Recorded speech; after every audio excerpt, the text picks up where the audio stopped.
listening to Tonebender's Sound Design Podcast, presented by Sound Ideas. This is the show where we talk with the sonic artists behind our favorite films, games, and series. Get up to 60% off Sound Ideas' proprietary libraries right now. Sound Ideas hasn't offered a sale like this ever before, so if you're building out your sound effects library for an upcoming project, this is a great time to take another look at what they have on offer. The more you spend, the more you save, with discounts of 30, 50, and even 60% depending on your order's total. Pick up the libraries you've had on your wish list or add something new before the next project even needs it. Stock up now at sound-ideas.com. Hello and welcome to Tonebenders. My name is Tim Muirhead and I will be your host today as we dig into the latest Steven Spielberg film, Disclosure Day, with the supervising sound editor, sound designer, and re-recording mixer all rolled up into one person, Gary Rydstrom. I think it's safe to say that Tonebenders listeners are already very familiar with the work of Gary. He's been involved in films that completely change the way we expect movies to sound over multiple genres. Saving Private Ryan revolutionized the sounds of a war film. Toy Story revitalized what we all hear in animated films. Terminator 2 rewrote the book on action film sound. Jurassic Park gave new life to how dinosaurs and monsters are approached for sound. And Backdraft did the same for disaster movies. So let's bring on the man behind all those films and many, many more.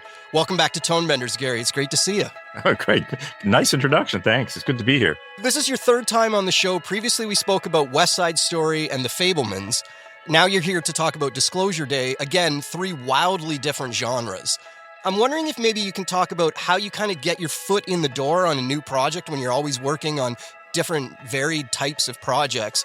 Is there a way you always start, or does different films require different things? I feel lucky to work on Spielberg films because they're different. I've done, everything from Jurassic Park to Fabelmans to a musical, so this is wildly different. It makes it fun to do the work because it's always something different. This one, 2 years ago, I read the script and it was, it's a Spielberg film. So I had to fly down to Los Angeles, go to Universal Studios and sit in a locked office with guards on the outside, I think. And I read the script, and that's the first step, is to get a sense of the film. My first sense of the film was that it was a lot of films rolled into one. It has a lot of tonal shifts and stylistic shifts and genres within it. It's very rich. And the first thing I do, aside from make a list of all the things I'm going to start needing to record and think about, is talk to Steven Spielberg on the phone and, get a general idea what he's looking for. And we settled on a one-word description of what the movie was about, which is empathy. So I kind of took the word empathy and ran from there. How does empathy inform your sound choices? Well, empathy, it's about connection. It's making a connections between humans in using this alien technology.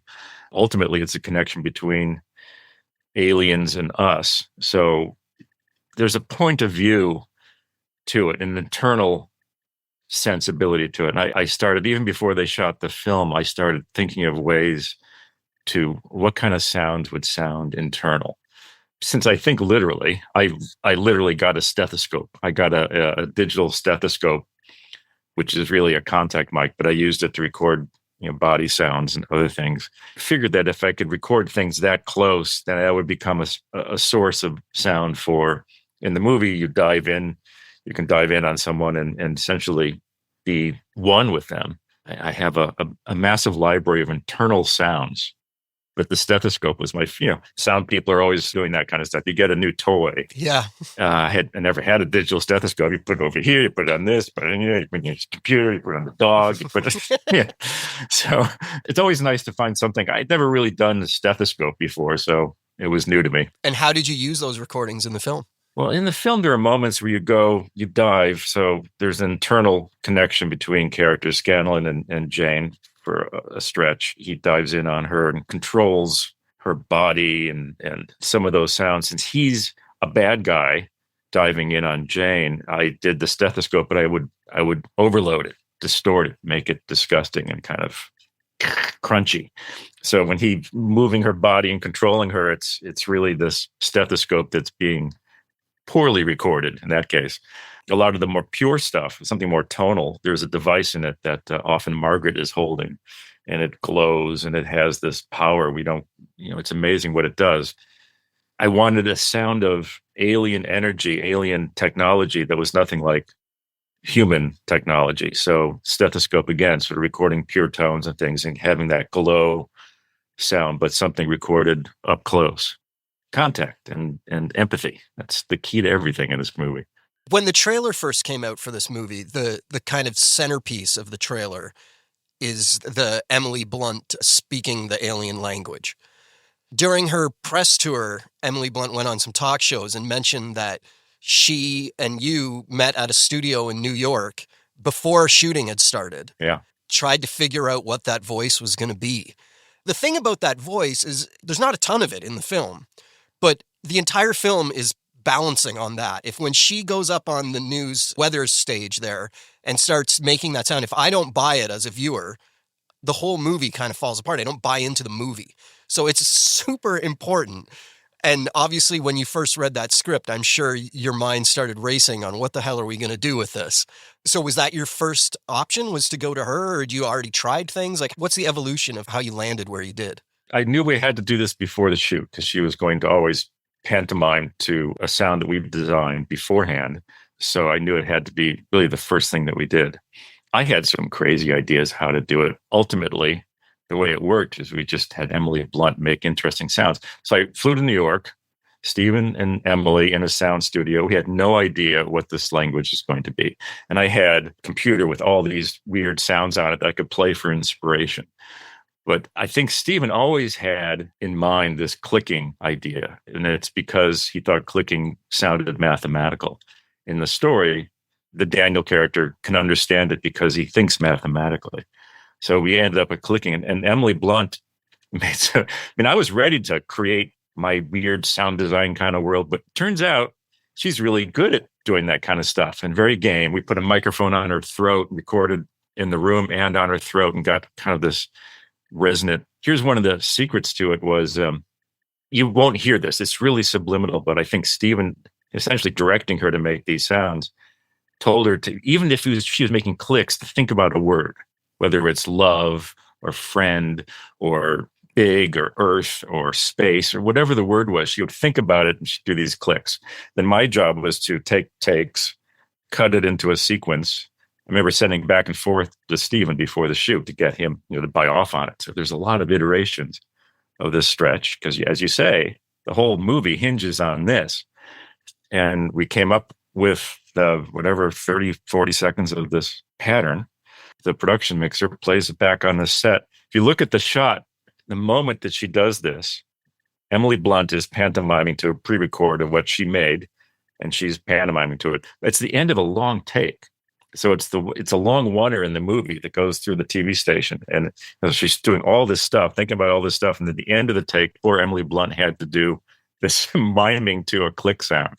So yeah, it was important, obviously. So not only does the movie hinge on it, but then when we see real aliens down the road, what they sound like is inspired by what Emily Blunt and Steven Spielberg came up with. What did it say in the script when you first read it for that? Just makes noises, or what? It was not figured out in the script what the language would be like, except for that it was non-human. And it's set up in the story. She's speaking Russian, she's speaking Korean, and then she speaks this weird alien language. So it had to feel non-earthly, but the script did not tell us what it was going to sound like. It was an exploration day. And it turned out it was fun for me because the first day that Emily and Stephen worked together on the film, they hadn't started shooting. So it was really their first working day. And I was there. It was really fun to see. She's amazing. It's all on her, that sound. Well, yes, she definitely deserves her flowers, but you did a lot. I'm assuming you didn't just throw the faders up. There was some processing done as well. Sweetening and processing and cutting, sort of finding a pattern. That was a fun way to start. It's something that's really overlooked with creating other languages, aliens, or even maybe human languages, is how much the editing of it is the important part of it. Figuring out how to make it flow. How long did that take? I forget the timing of it, but it was long before the shoot that I recorded her, had the material, one of the things that Stephen wanted as well was that there'd be a pattern, but then the clicks would have a tonal shift, so that you could believe that in those clicks there was information. So they had to have varying pitches, quality, patterns. So it took a while to come up with what that pattern was, and that's there was so many back and forths with Stephen before we getting on the set because he knew how important it was, and he's got such a good ear. He made it better. As you mentioned, that is an inspiration for how the aliens sound when we meet the aliens. Well, how did you approach the alien version of the alien language? That's a weird way to ask that question, but yeah, the clicks were kind of the key element, so we knew that going in. So later on, we have an interrogation scene with an alien we hear over a laptop, and then we have the alien that comes at the end of the movie.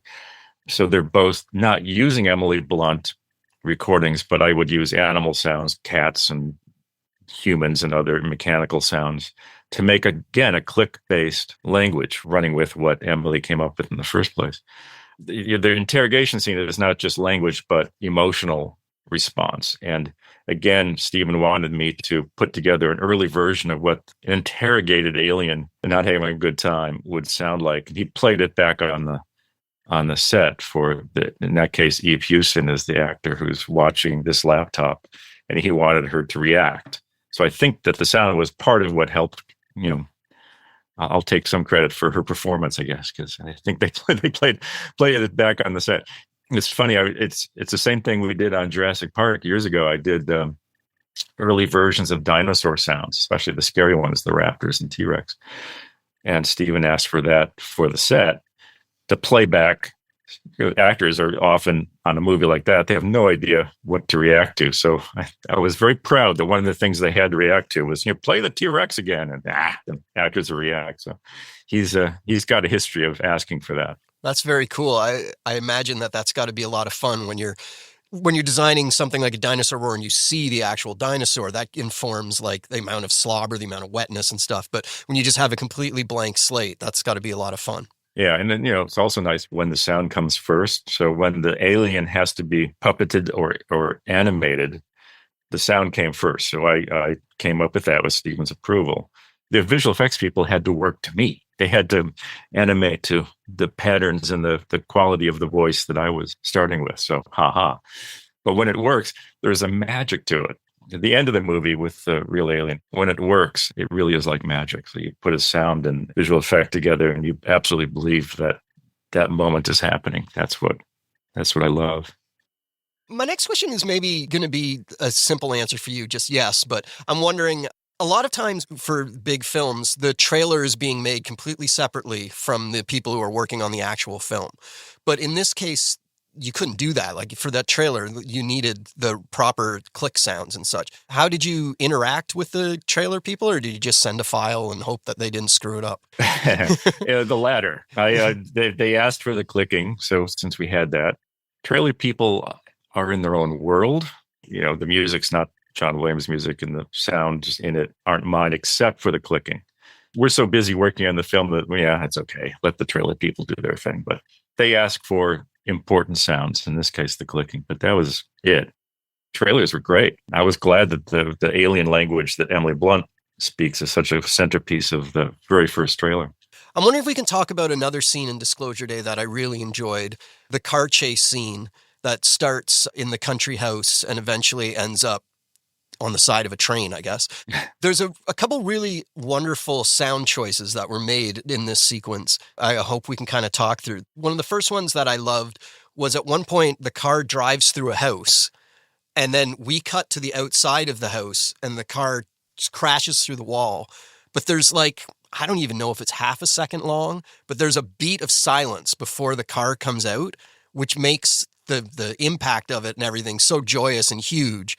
Do you build those into your edit sessions, or are those found on the mix stage, or how do those delightful little moments come to be? That moment, which I love too, we cut it that way. We designed it to be that way. It's shocking, more shocking to have. And, there are other cars. The bad guys' cars are coming, whipping around the house for that half second, whatever it is of silence. We put nothing. There's literally nothing on the track until Daniel crashes out of the house. So yeah, I learned a long time ago that it's nice to carve some silence before a big effect, and it's just more dramatic. And Spielberg would have asked for that. I did it on my own, and I remember in the mix, every time it happened, he would get really, I love that. He would have done the same thing. So yeah, that chase, the car chase, it has an external and an internal. The external starts the chase with the bad guys all driving Dodge Chargers, which are fun sounding cars. And I had a car friend of mine who loves cars was kind of mad at me because Daniel takes the Charger and it crashes it into a tree a couple times. And he said, the airbag didn't go off. I forgot the airbag. Every one of them Dodge Chargers. So they're really beefy. On that part of the car chase, we do a trick of I put weird sort of the kind of alien sounds I'd put into this movie if you saw aliens, kind of rah, scary aliens, but I put it in as sweeteners for the Dodge Chargers. So when the bad guy pulls up alongside Daniel, there's a subliminal rah, alien sound, which if I were making War of the Worlds, that's what I would use for that. I snuck it into the bad guys. So the car chase is fun. And then it gets internal because Jane is being dived on by Scanlon and she has a knife and she's going to kill her boyfriend. So then the music takes over and we go internal. And the only sound that I'm focused on the sound effect side is the wind coming through the open window of the Dodge Charger. The outside world is less important. It's more about kind of the John Williams music, the wind whistling and Jane almost killing her boyfriend. So that scene, like a lot of great action scenes, it's nice that it has, in this case, two halves, to an external and an internal section. I love it when, as sound people, we can do something like the silent moment or taking all the car engine sounds out during those moments that make no sense at all, except they work. Yes. When I was a younger sound editor and I was first getting started, I cut all these engine sounds and then the mixer would take them out and I'd be heartbroken. But then you realize, like, no, that's how it's got to be. Like, that's how it works. It's got to work. Yeah. It took me a while, but you do learn it in sound, as you know, that it's what you take out. In fact, mixing is almost more about taking things away than adding things in. You almost always have to weed extraneous things out and focus on what you want to focus on. You think mixing is additive, but it's actually more subtractive. Definitely. A quick heads up to listeners in the Toronto area. I've teamed up with the Motion Picture Sound Editors and the Vaughan Film Festival to have a free screening to celebrate the 30th anniversary of the classic sci-fi film Independence Day. After the free screening, I will be doing an in-person interview with 3 key members of the film's sound team. In-house will be Val Koklowski, Andy Malcolm, and Mark Lanza, talking about their work on this groundbreaking film. This will take place in Toronto on July 6th, starting at 6 p.m. at Hot Docs Theatre. Go to the link in the description for this episode and use the code VFF Tonebenders to claim your free seats as well as entrance to the post-screening party where there will be complimentary bites and refreshments. I hope to see you there. Attention sound designers. The community-run field recording Slack channel's Mechanical Malfunctions crowdsource is open from now until July 17th. All you have to do is submit one original recording of some kind of mechanical malfunction to participate. Everyone who enters will automatically get a full sound library featuring everyone else's submissions. This is a great way to add a treasure trove of unique sounds to your sound arsenal. Plus, more additional prizes will be awarded, including a Radius Mini Alto windshield, a pair of LOM UC Pro microphones, plugins from Audio Kids, tons and tons of free sound libraries, and more prizes still to be announced. For full details on how to participate, go to the description for this episode in your podcast app and click the link. Let's start recording, everybody. So after this car chase kind of resolves itself and the knife is dropped and they're safe, they get to a train passing and there's a train going by. They're smashed into the side of the train. And I'm very interested in the evolution of how, maybe where you started and where you ended up on the sound of a car half mashed into a train being pulled alongside of it, because it's an interesting approach that you took. It's different than I think what my first instinct would be. I would think that I'd maybe go with more tearing metal the whole time, that kind of thing. But you kind of have the car bouncing almost, like the sound of it. It's a really effective way of going about it. I loved it. A lot of that is there's stunt doubles mostly on the car being dragged by a train, but a lot of it was shot with a real train going pretty fast and going down the track. So we did have some recordings from the set, which are always a good starting point. But yeah, you're right. You want the drag car to sound dangerous, that it's going to be knocked off. If you're climbing on it and trying to use it to climb up on the moving train and the car breaks away, you're screwed. So sound's job is to make it feel like that car is going to either get smashed to bits, pulled under the train, or flung away, and that's it. So the banging, you're right. The back of the car is always, and it's an Alfa Romeo Giulia that's crashing down on the train tracks itself. And there's also sparks. We did all these kind of, Steve Bissinger was the effects editor on that scene, did an amazing job with all the detail. There's tons of detail. The train moving, which is important, obviously, the train coming from the distance. If you made it steady dragging, ripping and dragging, it would wear on you after a while. So it's the punctuated sounds that work really well. So we did the back end crashing, sparks flying. On the final, we added Kirsten Mate, another sound effects editor on the show, she created on the stage, found some stuff to add that beat, not just the back end dropping, but yeah, that's the sound that I loved. But the tires, and it's almost a rubbery sound on the tracks that's giving you, and that's, as you say, it's unique. That's not a scene that I've seen before. So I always try to find what can I grab onto for a scene that's unique. And the standard train stuff is important, but more important is what kind of sounds would a car make if its nose is wedged under a moving freight train? Who knows?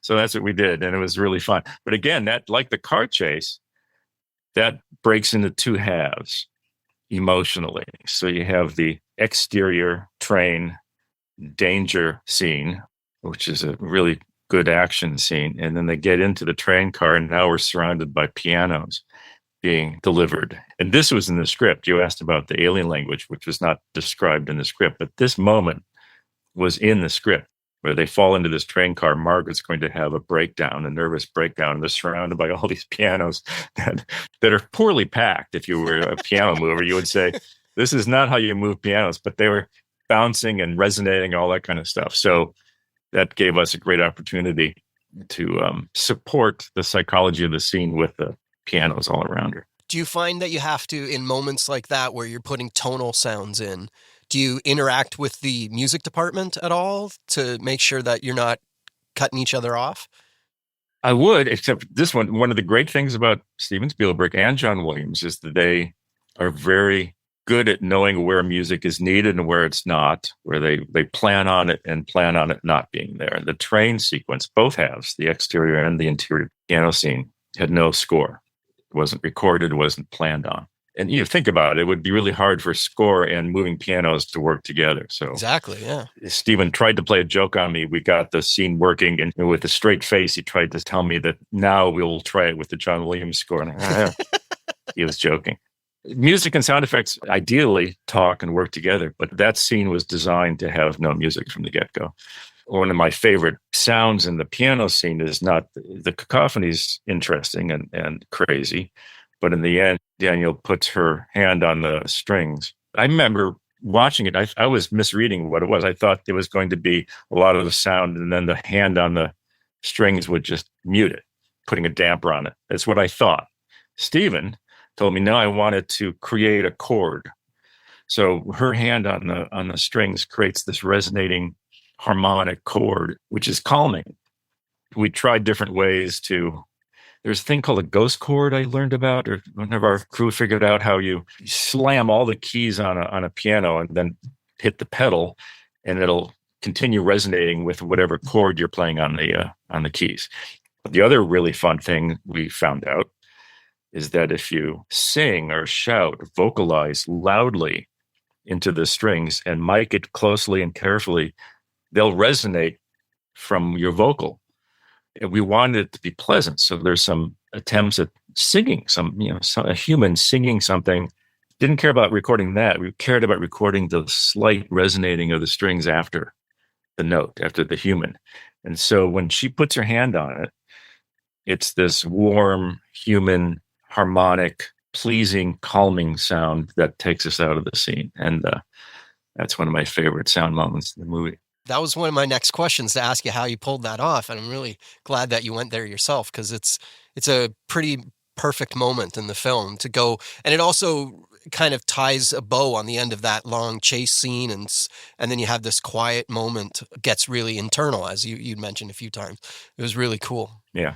You mentioned a couple of the members of your team on this film.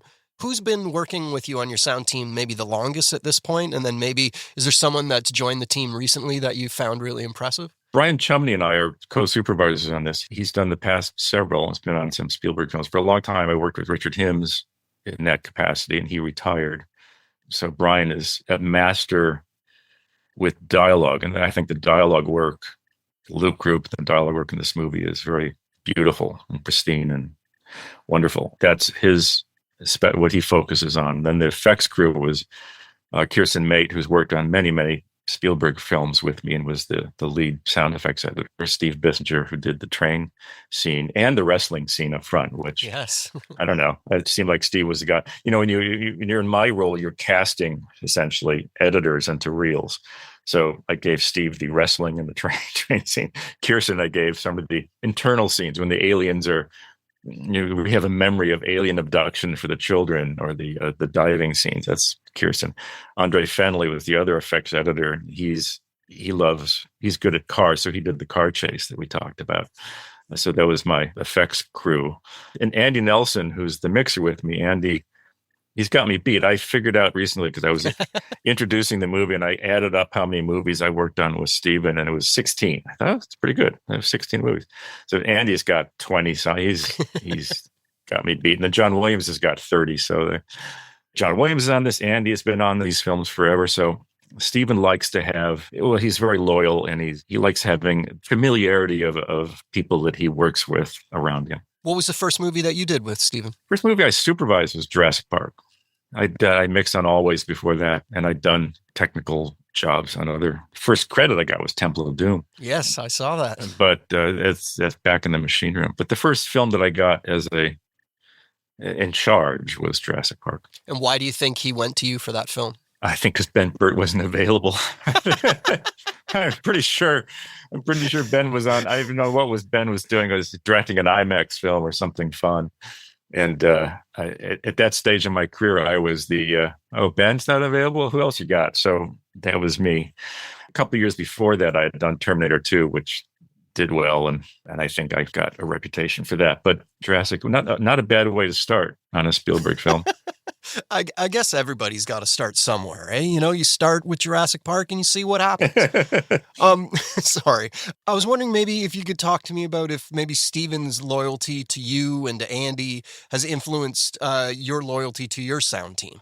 Yeah, the Skywalker sound world of editors is big, and I've worked with a lot of them. I like working with different people too. Kirsten, in this case, has worked on a lot of Spielberg films with me, and she's the one that comes down to the mix and does all the last minute, the stuff on the stage, kind of crazy stuff that we do, and Steven likes doing. Let's try it with this sound, and she'll come up with something. So a lot of the same people, a lot of the people that I started in the Jurassic era, a lot of those people are retired, so you have to move on. So when you're mixing a Steven Spielberg film, you're on the faders with Andy. How involved, I guess, is Steven Spielberg? Is he there every day for weeks on end, or does he just come in once a week? What's the process with him? Because I'm sure he's being pulled in many different directions. Well, he likes it, first of all. He likes coming to the mix. And one of our issues is to try to beg him for some time to work on a reel before he sees it. So he'll give us that. I think it's important for Andy and I and Brian and the rest of the crew to work on the reel. These days, 2,000-foot reel, we try to give ourselves a day to make it work. And then Steven comes and watches it and gives notes. It's nicer that way to have us a head start, and then he likes to get into the detail. So he's available every day if we want him. Our problem is to say, maybe you should, go up to Amblin on Tuesday, and we'll see you on Wednesday. And often he shows up earlier than we, they don't have to worry about coming in until in the afternoon, and he'll show up at 9 a.m. because it's too exciting. He's very gracious about giving us. It's a checkerboard. So we work on a reel on our own, do a pass, show it to him, do the detail work, and then go back and forth like that. And you mentioned earlier that one of the great things about working with him and I guess John Williams is that everything for the music is mapped out ahead of time.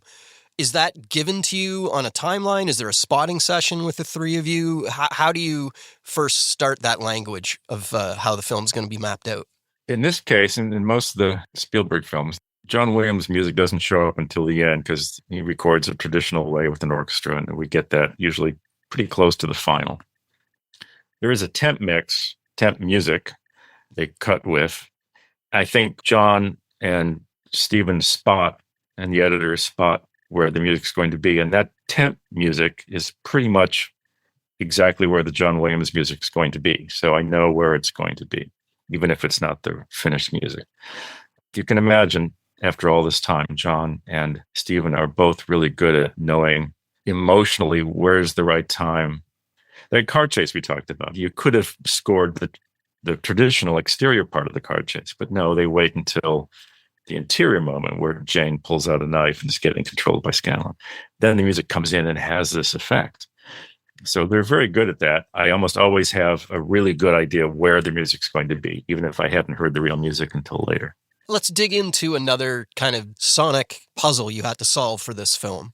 When Colin Firth is going into, I don't even know the physics of how this works, actually. Me neither. It makes sense when you're watching the movie, but now when I'm trying to explain it back. Yeah. But he can appear in a room with someone where he's not actually in that room. Right. And I would assume that there would be an impulse at some point to try to put a futz or something on his voice when he's in the room. You didn't really go that direction. How did you kind of sonically try and figure out how to differentiate between the room he's actually in and the room we're seeing him in? Yeah, it's interesting. We thought about different things, and we thought one of the ideas was you could hear his room, both his reverb and maybe even the room, separate from hers, so that you are reminded that he's in a separate room. But I think pretty early on, we came with the idea that it's, again, connection, empathy, intimacy. What happens in that scene with Jane is the two of them, all the backgrounds, even when we know he's in Wardex, those backgrounds go away. And it's like the two of them are having a conversation in a very quiet room. And the world on her side has gone away too. So it's really two people talking. I did all these fancy schmancy sound designy stuff to sort of swirling, and they're pretty much all gone because it both fought against that intimacy, but also it wasn't needed because the John Williams score, there's a very long scene, but Jane and Scanlon, there's got a great score, got a pulsion to it and a drive to it and a weirdness to it and a danger to it that's doing most of the work. So I sweeten and punctuate moments, but for the most part, that scene is clear dialogue and music. And that clear dialogue idea is also something we use in the movie where Margaret has moments where she connects with someone so closely that she knows all their inner life. And again, all the outside world just drops away. And it's her and this other character. And it comes, when she's done doing that, the world comes back. Very simple sound technique, but it always works. I remember a scene in All That Jazz years ago when Roy Scheider's character was having a heart attack in a play and a table read. Bob Fosse took all the dialogue and the natural sounds away, and you just heard the detail of Roy Scheider, scratching the table and having a heart attack. That's genius. So we did that a lot. For me, when I'm doing interviews with sound people, I can ask questions about the train sequence. It's a big, bombastic sequence. But often the things that were the most difficult to do are either dialogue related, like cleaning something up and it's cleaned up so well I didn't even know there was a problem, or something else that just passes you by because it just seems like that's how it was. Were there any particularly difficult things on this film that you're really happy that just kind of worked in the end? Well, I'll say one thing I'm really happy with, which took some time, and I think it's one of these things that might sneak by and people don't realize it's happening. But the very opening of the movie turns into a wrestling match, the sounds that lead up to the wrestling match.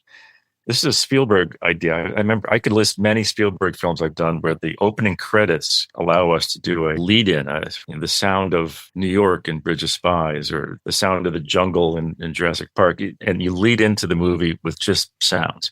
So we do this here. No music, just sounds. But we treat them in a way that if you were to go back and watch the movie again, you watch the beginning, it sounds like you're coming into a science fiction moment.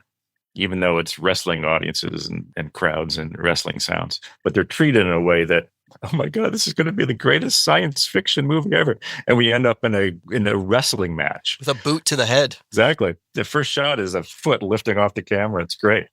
I loved that sucker punch. That is something I sent back and forth to Stephen too, to sort of to get the concept of the opening of the movie correct. Those kind of details I love. There's another scene that's tricky. And as you say, sometimes it's the less crowded, the less layered scenes for sound that are harder to do. And there's one in the middle of the movie where Daniel and Margaret are taken back in time to remember their connection with aliens as children.